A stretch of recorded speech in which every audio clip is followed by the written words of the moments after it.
these emotions and emotive states are slightly different, and I'll tell you why. The first 5 over here that you see are literally the most primitive emotions that a human being can have without taking into account jealousy, which I believe is a mixture of anger and fear. Okay?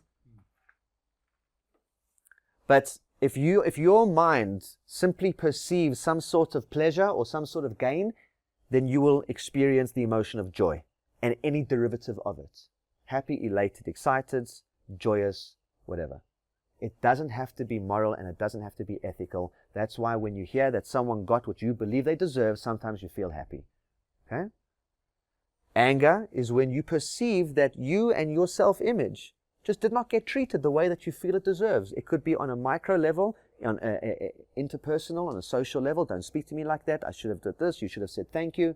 But it could also be on a macro level. Humanity should not have to deal with the atrocities of whatever. Or I shouldn't have to deal with the bad service delivery of government or whatever, or this or that. Are you with me? But anger always, always, always, without fail, covers one of 3 vulnerable emotions. Not weak, just vulnerable. Either fear, grief, or shame. Fear is the perception that something bad is going to happen to me in the future.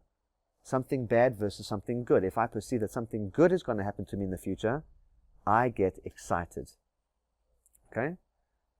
When I perceive that I've lost something, then I experience grief or sadness. And you have to feel sad if you've lost something, because that's the only way that you can mourn it.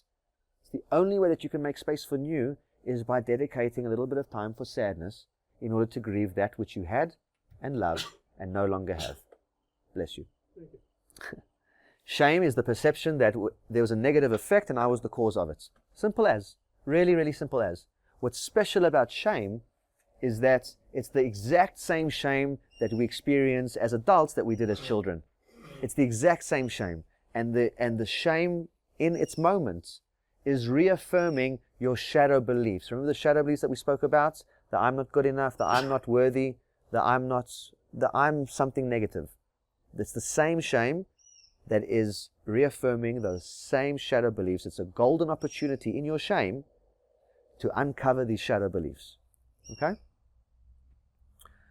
Now, these are emotions that are based purely on perception. So that means that we wake up in the morning, we see whatever we see, we perceive, and then based on that, we can fly into these emotions which are never accurate. However, gratitude, forgiveness, and love, those are decisions. You have to decide. You can't simply perceive it.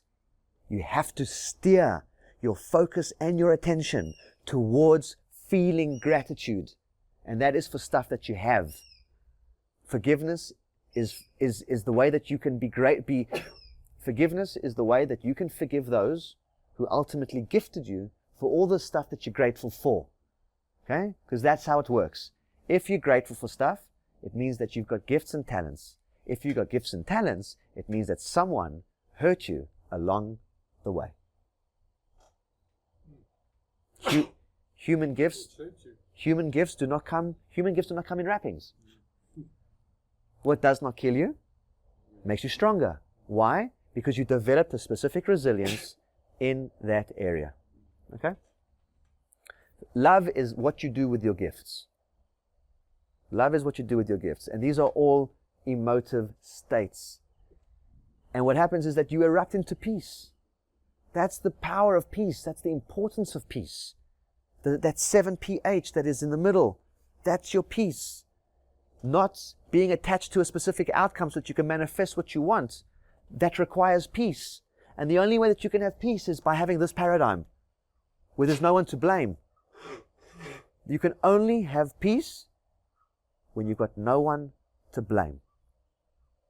All right? Because then you know that there's a bigger part of you that's doing all of this together. Another penny drop. There we go.